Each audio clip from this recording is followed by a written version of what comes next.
6. The Adventure of the Three Garridebs. It may have been a comedy or it may have been a tragedy. It cost one man his reason, it cost me a bloodletting, and it cost yet another man the penalties of the law. Yet there was certainly an element of comedy. Well, you shall judge for yourselves. I remember the date very well, for it was in the same month that Holmes refused a knighthood for services which may perhaps some day be described.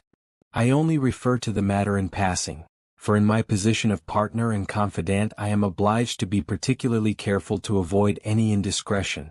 I repeat, however, that this enables me to fix the date, which was the latter end of June, 1902, shortly after the conclusion of the South African War. Holmes had spent several days in bed, as was his habit from time to time, but he emerged that morning with a long foolscap document in his hand and a twinkle of amusement in his austere gray eyes. "There is a chance for you to make some money, friend Watson," said he. "Have you ever heard the name of Garrideb?" I admitted that I had not. "Well, if you can lay your hand upon a Garrideb, there's money in it." "Why?" "Ah, that's a long story, rather a whimsical one too. I don't think in all our explorations of human complexities we have ever come upon anything more singular. The fellow will be here presently for cross-examination, so I won't open the matter up till he comes. But meanwhile that's the name we want." The telephone directory lay on the table beside me, and I turned over the pages in a rather hopeless quest. But to my amazement there was this strange name in its due place. I gave a cry of triumph. "Here you are, Holmes. Here it is." Holmes took the book from my hand. "Garrideb N." He read, 136 Little Rider Street, W. "Sorry to disappoint you, my dear Watson, but this is the man himself. That is the address upon his letter. We want another to match him." Mrs. Hudson had come in with a card upon a tray. I took it up and glanced at it. "Why, here it is!" I cried in amazement. "This is a different initial. John Garrideb, Counselor at Law, Moorville, Kansas, USA." Holmes smiled as he looked at the card. "I am afraid you must make yet another effort, Watson," said he. "This gentleman is also in the plot already, though I certainly did not expect to see him this morning. However, he is in a position to tell us a good deal which I want to know." A moment later he was in the room. Mr. John Garrideb, Counselor at Law, was a short, powerful man with the round, fresh, clean-shaven face characteristic of so many American men of affairs. The general effect was chubby and rather childlike, so that one received the impression of quite a young man with a broad-set smile upon his face. His eyes, however, were arresting. Seldom in any human head have I seen a pair which bespoke a more intense inward life, so bright were they, so alert, so responsive to every change of thought. His accent was American, but was not accompanied by any eccentricity of speech. "Mr. Holmes?" he asked, glancing from one to the other. "Ah, yes. Your pictures are not unlike you, sir, if I may say so. I believe you have had a letter from my namesake, Mr. Nathan Garrideb, have you not?" "Pray sit down," said Sherlock Holmes. "We shall, I fancy, have a good deal to discuss." He took up his sheets of foolscap. "You are, of course, the Mr. John Garrideb mentioned in this document. But surely you have been in England some time? Why do you say that, Mr. Holmes?" I seemed to read sudden suspicion in those expressive eyes. "Your whole outfit is English?" Mr. Garrideb forced a laugh. "I've read of your tricks, Mr. Holmes, but I never thought I would be the subject of them. Where do you read that? The shoulder cut of your coat, the toes of your boots, could anyone doubt it? Well, I had no idea I was so obvious a Britisher. But business brought me over here some time ago, and so, as you say, my outfit is nearly all London. However, I guess your time is of value, and we did not meet to talk about the cut of my socks. What about getting down to that paper you hold in your hand?" Holmes had in some way ruffled our visitor, whose chubby face had assumed a far less amiable expression. Patience, Mr. Garrideb," said my friend in a soothing voice. "Dr. Watson would tell you that these little digressions of mine sometimes prove in the end to have some bearing on the matter. But why did Mr. Nathan Garrideb not come with you? Why did he ever drag you into it at all?" asked our visitor with a sudden outflame of anger.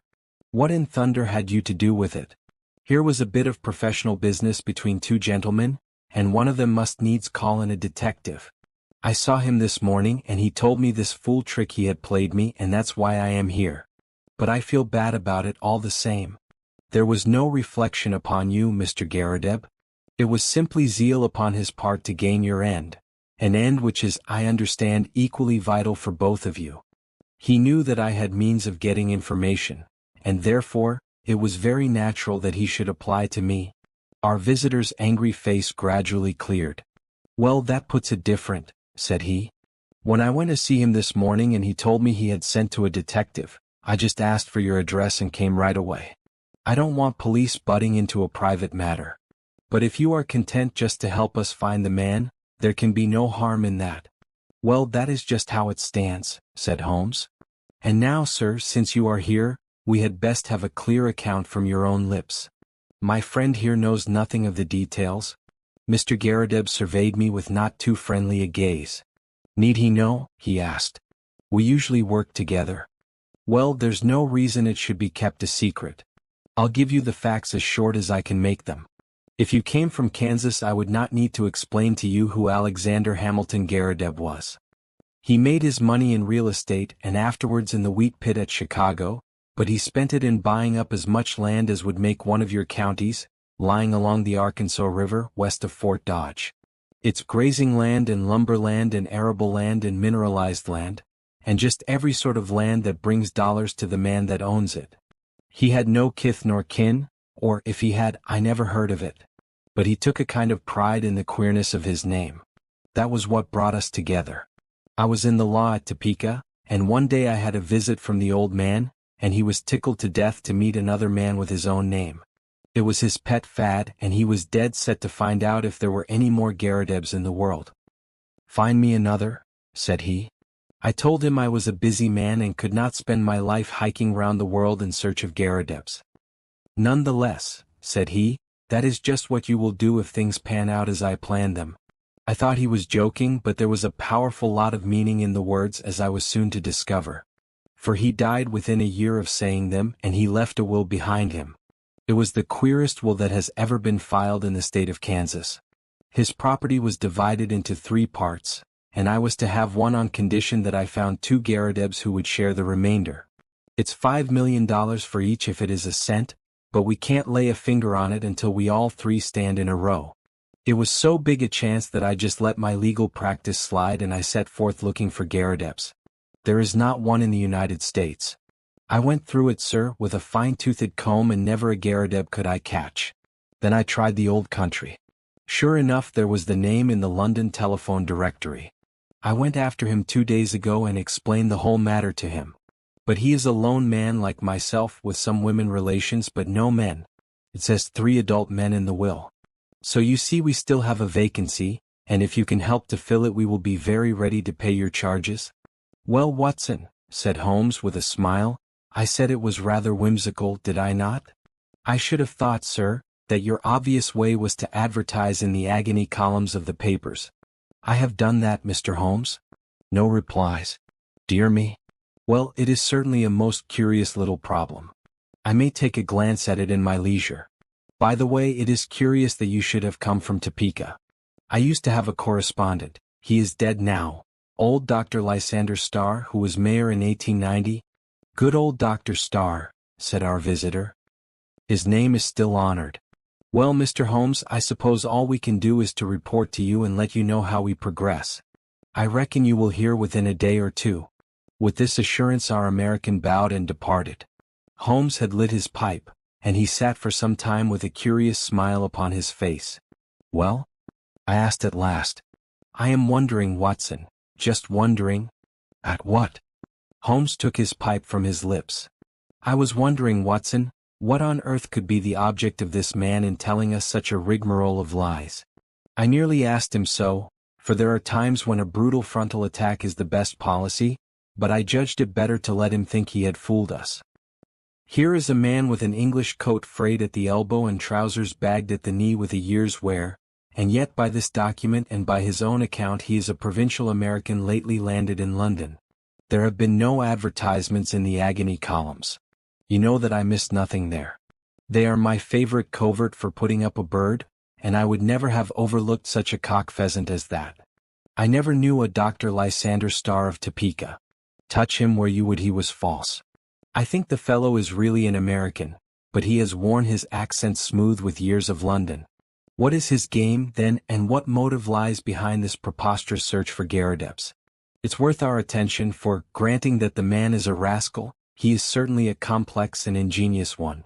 We must now find out if our other correspondent is a fraud also. Just ring him up, Watson. I did so, and heard a thin, quavering voice at the other end of the line. Yes, I am Mr. Nathan Garrideb. Is Mr. Holmes there? I should very much like to have a word with Mr. Holmes. My friend took the instrument and I heard the usual syncopated dialogue. Yes, he has been here. I understand that you don't know him. How long? Only 2 days. Yes, of course, it is a most captivating prospect. Will you be at home this evening? I suppose your namesake will not be there? Very good, we will come then, for I would rather have a chat without him. Dr. Watson will come with me. I understood from your note that you did not go out often. Well, we shall be round about 6. You need not mention it to the American lawyer. Very good. Goodbye. It was twilight of a lovely spring evening, and even Little Ryder Street, one of the smaller offshoots from the Edgware Road, within a stone cast of old Tyburn tree of evil memory, looked golden and wonderful in the slanting rays of the setting sun. The particular house to which we were directed was a large, old-fashioned, early Georgian edifice with a flat brick face broken only by 2 deep bay windows on the ground floor. It was on this ground floor that our client lived, and indeed the low windows proved to be the front of the huge room in which he spent his waking hours. Holmes pointed as we passed to the small brass plate which bore the curious name. Up some years, Watson, he remarked, indicating its discolored surface. It's his real name anyhow, and that is something to note. The house had a common stair, and there were a number of names painted in the hall, some indicating offices and some private chambers. It was not a collection of residential flats, but rather the abode of bohemian bachelors. Our client opened the door for us himself and apologized by saying that the woman in charge left at 4 o'clock. Mr. Nathan Garrideb proved to be a very tall, loose-jointed, round-backed person, gaunt and bald, some 60-odd years of age. He had a cadaverous face, with the dull dead skin of a man to whom exercise was unknown. Large round spectacles and a small projecting goat's beard combined with his stooping attitude to give him an expression of peering curiosity. The general effect, however, was amiable, though eccentric. The room was as curious as its occupant. It looked like a small museum. It was both broad and deep, with cupboards and cabinets all round, crowded with specimens, geological and anatomical.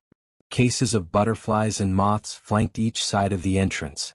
A large table in the center was littered with all sorts of debris, while the tall brass tube of a powerful microscope bristled up amongst them. As I glanced round, I was surprised at the universality of the man's interests. Here was a case of ancient coins. There was a cabinet of flint instruments. Behind his central table was a large cupboard of fossil bones. Above was a line of plaster skulls with such names as Neanderthal, Heidelberg, Cro-Magnon printed beneath them. It was clear that he was a student of many subjects. As he stood in front of us now, he held a piece of chamois leather in his right hand with which he was polishing a coin. Syracusan, of the best period, he explained, holding it up. They degenerated greatly towards the end. At their best I hold them supreme, though some prefer the Alexandrian school. You will find a chair here, Mr. Holmes? Pray allow me to clear these bones. And you, sir? Ah, yes, Dr. Watson, if you would have the goodness to put the Japanese vase to one side. You see round me my little interests in life. My doctor lectures me about never going out, but why should I go out when I have so much to hold me here? I can assure you that the adequate cataloguing of one of those cabinets would take me 3 good months. Holmes looked round him with curiosity. But do you tell me that you never go out? He said. Now and again I drive down to Sotheby's or Christie's. Otherwise I very seldom leave my room. I'm not too strong and my researches are very absorbing. But you can imagine, Mr. Holmes, what a terrific shock, pleasant but terrific, it was for me when I heard of this unparalleled good fortune. It only needs one more Garrideb to complete the matter, and surely we can find one. I had a brother, but he is dead and female relatives are disqualified. But there must surely be others in the world. I had heard that you handled strange cases and that was why I sent to you. Of course, this American gentleman is quite right, and I should have taken his advice first, but I acted for the best. I think you acted very wisely indeed, said Holmes. But are you really anxious to acquire an estate in America? Certainly not, sir. Nothing would induce me to leave my collection. But this gentleman has assured me that he will buy me out as soon as we have established our claim. $5 million was the sum named. There are a dozen specimens in the market at the present moment which fill gaps in my collection, and which I am unable to purchase for want of a few £100. Just think what I could do with $5 million. Why, I have the nucleus of a national collection. I shall be the Hans Sloane of my age. His eyes gleamed behind his great spectacles. It was very clear that no pains would be spared by Mr. Nathan Garrideb in finding a namesake. I merely called to make your acquaintance, and there is no reason why I should interrupt your studies, said Holmes. I prefer to establish personal touch with those with whom I do business. There are few questions I need ask, for I have your very clear narrative in my pocket, and I filled up the blanks when this American gentleman called. I understand that up to this week you were unaware of his existence. That is so. He called last Tuesday. Did he tell you of our interview today? Yes, he came straight back to me. He had been very angry. Why should he be angry? He seemed to think it was some reflection on his honor. But he was quite cheerful again when he returned. Did he suggest any course of action? No, sir, he did not. Has he had or asked for any money from you? No, sir, never. You see no possible object he has in view? None except what he states. Did you tell him of our telephone appointment? Yes, sir, I did. Holmes was lost in thought. I could see that he was puzzled. Have you any articles of great value in your collection? No, sir. I'm not a rich man. It is a good collection, but not a very valuable one. You have no fear of burglars? Not the least. How long have you been in these rooms? Nearly 5 years. Holmes's cross-examination was interrupted by an imperative knocking at the door. No sooner had our client unlatched it than the American lawyer burst excitedly into the room. Here you are, he cried, waving a paper over his head. I thought I should be in time to get you. Mr. Nathan Garrideb, my congratulations. You are a rich man, sir. Our business is happily finished and all is well. As to you, Mr. Holmes, we can only say we are sorry if we have given you any useless trouble. He handed over the paper to our client, who stood staring at a marked advertisement. Holmes and I leaned forward and read it over his shoulder. This is how it ran. Howard Garrideb, constructor of agricultural machinery. Binders, reapers, steam and hand plows, drills, harrows, farmers' carts, buckboards and all other appliances. Estimates for artesian wells. Apply Grosvenor Buildings, Aston. Glorious, gasped our host. That makes our third man. I had opened up inquiries in Birmingham, said the American, and my agent there has sent me this advertisement from a local paper. We must hustle and put the thing through. I have written to this man and told him that you will see him in his office tomorrow afternoon at 4 o'clock. You want me to see him? What do you say, Mr. Holmes? Don't you think it would be wiser? Here am I, a wandering American with a wonderful tale. Why should he believe what I tell him? But you are a Britisher with solid references, and he is bound to take notice of what you say. I would go with you if you wished, but I have a very busy day tomorrow, and I could always follow you if you are in any trouble. Well, I have not made such a journey for years. It is nothing, Mr. Garrideb. I have figured out your connections. You leave at 12 and should be there soon after 2. Then you can be back the same night. All you have to do is to see this man, explain the matter, and get an affidavit of his existence. By the Lord, he added hotly, considering I've come all the way from the center of America, it is surely little enough if you go 100 miles in order to put this matter through. Quite so, said Holmes. I think what this gentleman says is very true. Mr. Nathan Garrideb shrugged his shoulders with a disconsolate air. Well, if you insist I shall go, said he. It is certainly hard for me to refuse you anything, considering the glory of hope that you have brought into my life. Then that is agreed, said Holmes, and no doubt you will let me have a report as soon as you can. I'll see to that, said the American. Well, he added, looking at his watch, I'll have to get on. I'll call tomorrow, Mr. Nathan, and see you off to Birmingham. Coming my way, Mr. Holmes? Well then, goodbye, and we may have good news for you tomorrow night. I noticed that my friend's face cleared when the American left the room, and the look of thoughtful perplexity had vanished. I wish I could look over your collection, Mr. Garrideb, said he. In my profession all sorts of odd knowledge comes useful, and this room of yours is a storehouse of it. Our client shone with pleasure and his eyes gleamed from behind his big glasses.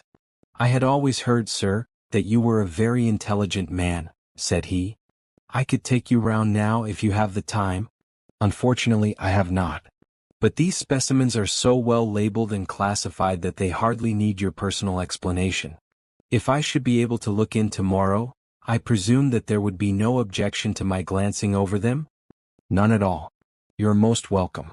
The place will of course be shut up, but Mrs. Saunders is in the basement up to 4 o'clock and would let you in with her key. Well, I happen to be clear tomorrow afternoon. If you would say a word to Mrs. Saunders it would be quite in order. By the way, who is your house agent? Our client was amazed at the sudden question. Holloway and Steele in the Edgware Road. But why?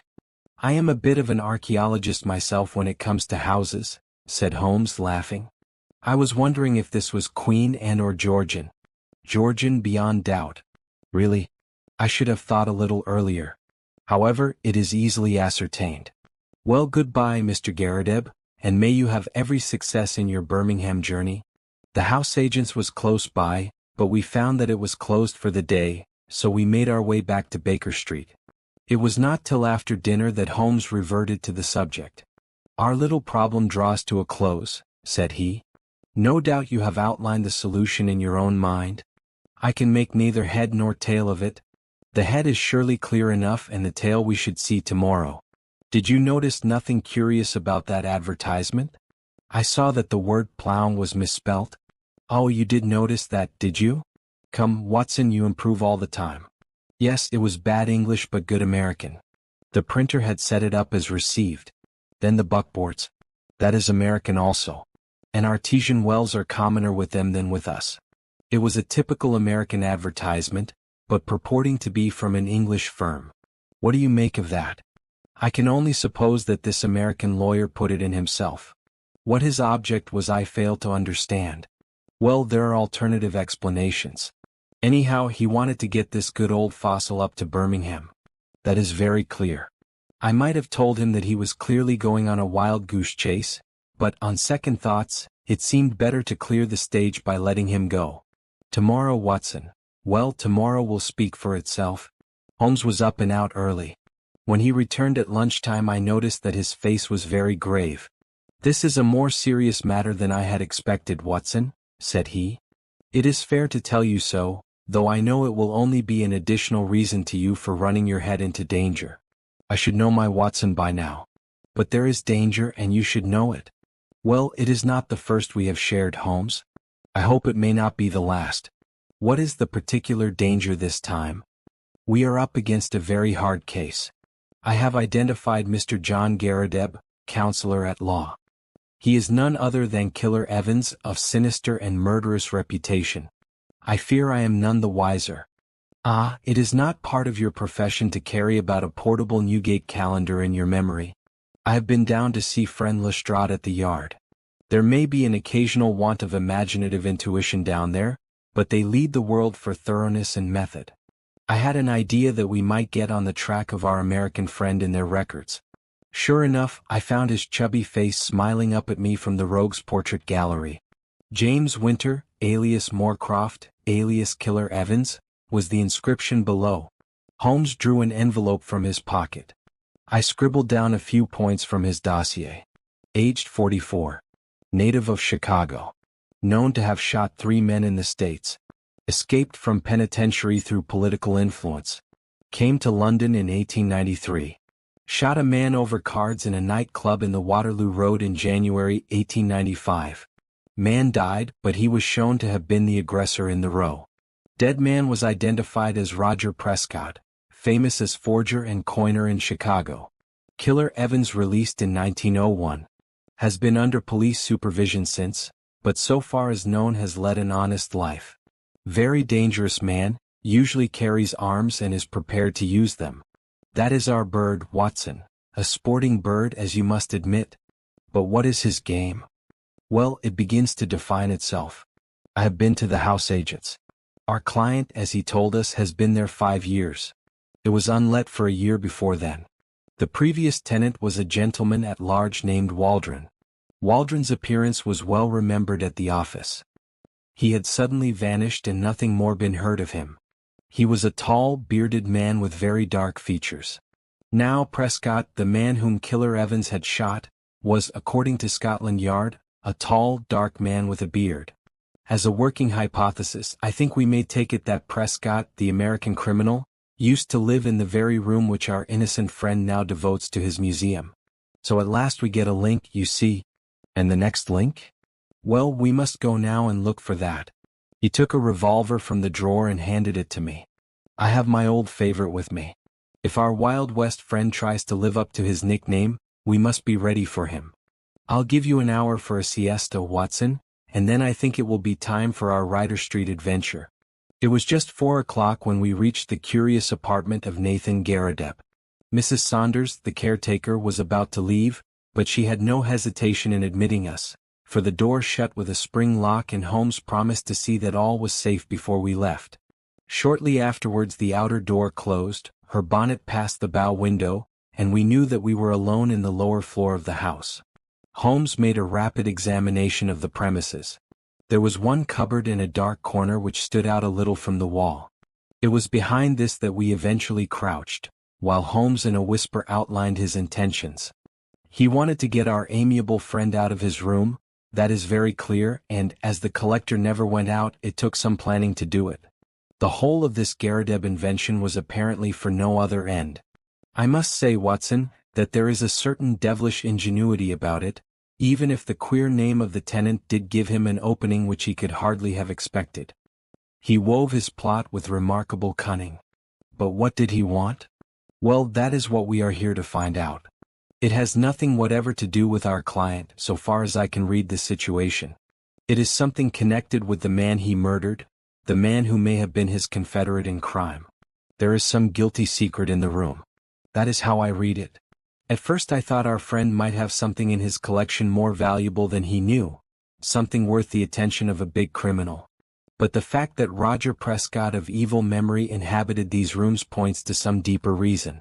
Well, Watson, we can but possess our souls in patience and see what the hour may bring. That hour was not long in striking.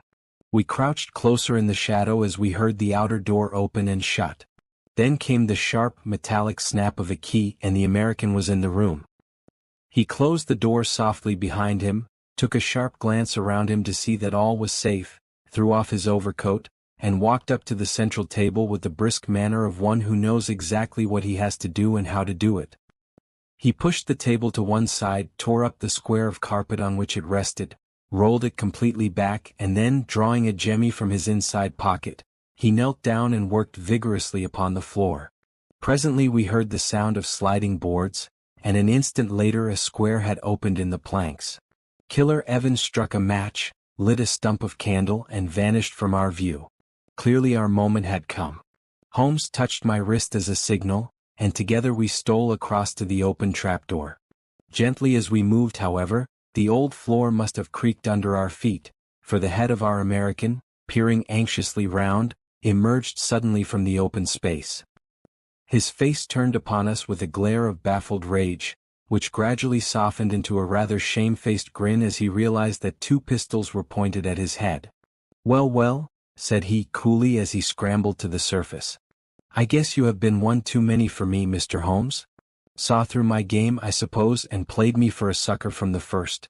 Well, sir, I hand it to you, you have me beat and—" In an instant he had whisked out a revolver from his breast and had fired 2 shots. I felt a sudden hot sear as if a red-hot iron had been pressed to my thigh. There was a crash as Holmes's pistol came down on the man's head. I had a vision of him sprawling upon the floor with blood running down his face while Holmes rummaged him for weapons. Then my friend's wiry arms were round me and he was leading me to a chair. "You're not hurt, Watson? For God's sake, say that you are not hurt." It was worth a wound, it was worth many wounds, to know the depth of loyalty and love which lay behind that cold mask. The clear, hard eyes were dimmed for a moment, and the firm lips were shaking. For the one and only time I caught a glimpse of a great heart as well as of a great brain. All my years of humble but single-minded service culminated in that moment of revelation. "It's nothing, Holmes. It's a mere scratch." He had ripped up my trousers with his pocket knife. "You are right," he cried with an immense sigh of relief. "It is quite superficial." His face set like flint as he glared at our prisoner, who was sitting up with a dazed face. "By the Lord, it is as well for you. If you had killed Watson, you would not have got out of this room alive. Now, sir, what have you to say for yourself?" He had nothing to say for himself. He only lay and scowled.